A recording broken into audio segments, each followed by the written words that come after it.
Hi, how you doing? And welcome back to another video on the channel. What we have for you today is our preview into the quarterfinals of the World Cup. Whether you're wildcarding or you're going to use your 5 free transfers that you get before the quarterfinals, hopefully this video will help you out with your team selections.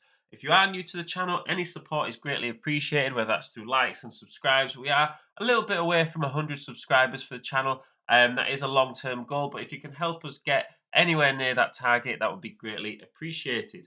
So let's get into the video. And we've got some key information to take on board before we get into the team. And the first of all, you do have 5 transfers, like we've just said, unless you are wildcarding. A lot of people have probably used their wildcard right now.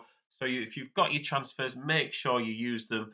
You do get up to 5 players from each nation in your team. So that's increased again, obviously, as the tournament goes on and progresses. There's going to be less players to pick from and less countries to pick from. So it is good that we do have that increase in players. You still get 105 million. That increased after the group stages into knockout stages. Unfortunately, it doesn't increase anymore. That 105 million is what you're working with for the rest of the tournament. So onto the team, and we start in goal with Noppert. He is a cheap option, and he starts. With you having 105 million, you can essentially, compared to the budget you had in the group stage, get him in for free, and then still work on your team with 100 million, which is what you would have had at the start of the game. He's playing pretty well, and he enables you to get in more expensive options around the pitch. In defence, we're going to talk about Guerreiro and Cancelo, both for Portugal, both attacking fullbacks. And whilst Morocco have done amazing so far, they've only actually scored in 2 of their 4 games. So a Portugal clean sheet is not out of the question, really. And whether you think that they're going to be, really attacking and creating chances as well, take that into account. I think they're good options here. I definitely don't worry about a Portugal double up in defence. We've also got Denzel Dumfries. He scored 14 points in the last match day, and he was my captain. Actually, got something pretty good, spot on for a change. Doubling up against Argentina in defence here might be pretty risky. But like we said, Nopper is very cheap, and Dumfries does have that attacking incentive. A goal and 2 assists in the last game. Um, really showed what he's made of. And, it's not out of the question if Argentina don't score in this game as well. Holland are a pretty good team. But we do also have Otamendi in here as well. Argentina have kept 2 clean sheets out of the last 4 games, and they were unlucky against Australia when they conceded to a heavily deflected shot. And at 5 million, I think Otamendi is a good way into that Argentina defence. Into midfield, and we start with Ivan Perisic. I've actually had him from the beginning, and he's the 5th highest scoring midfielder on the game. He is the captain when Modric isn't playing, and he is someone that is involved in a lot of the attacks, and he's very clinical for Croatia as well. Only 7.5 million. He's a good shout to get in my opinion. Brazil are capable of conceding goals as well, especially against an aging backline that they do have in certain places. Bellingham and Saka second and fourth respectively for the most points among midfielders. And in my opinion, both are in with a shout of winning Young Player of the Tournament, especially if they beat France.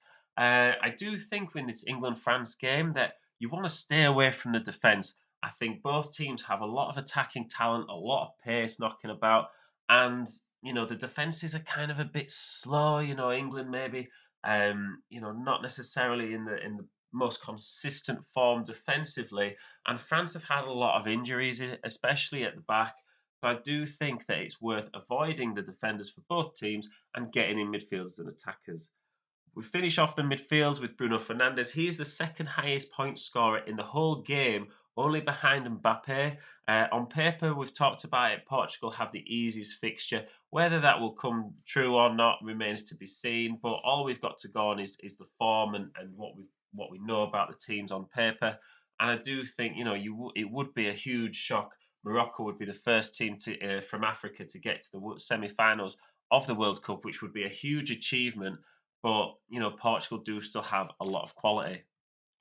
Into the attack, and we've got Kylian Mbappe to start with, who've just set his point scoring lead above everybody else, and he is in the lead for the Golden Boot as well.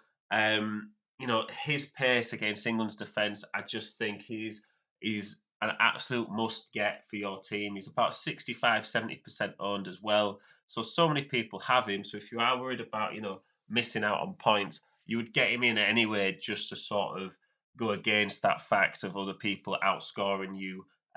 If you don't have him, you'd be in the minority.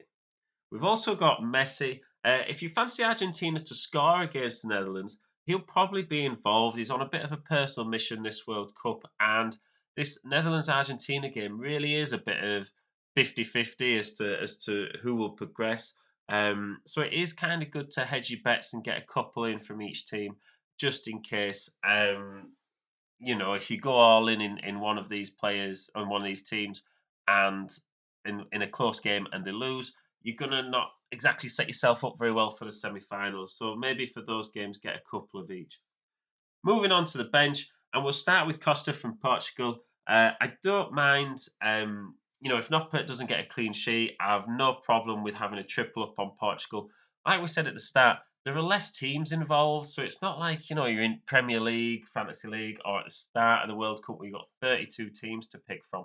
You've only got 8 teams to pick from, so you are going to start condensing down. And if you play Premier League, Fantasy League, it does kind of go against you natural instincts to have sort of 3 players from a defence from the same team. But that is going to happen naturally as we get through the tournament. If you're still playing in the semi-finals and finals of Fantasy League, you've only got 4 teams or 2 teams to pick from, so you are going to have to sort of go all in certain teams. And I do think that Portugal are a good team to get in defensively. I would say the best team defensively to get in a triple up for.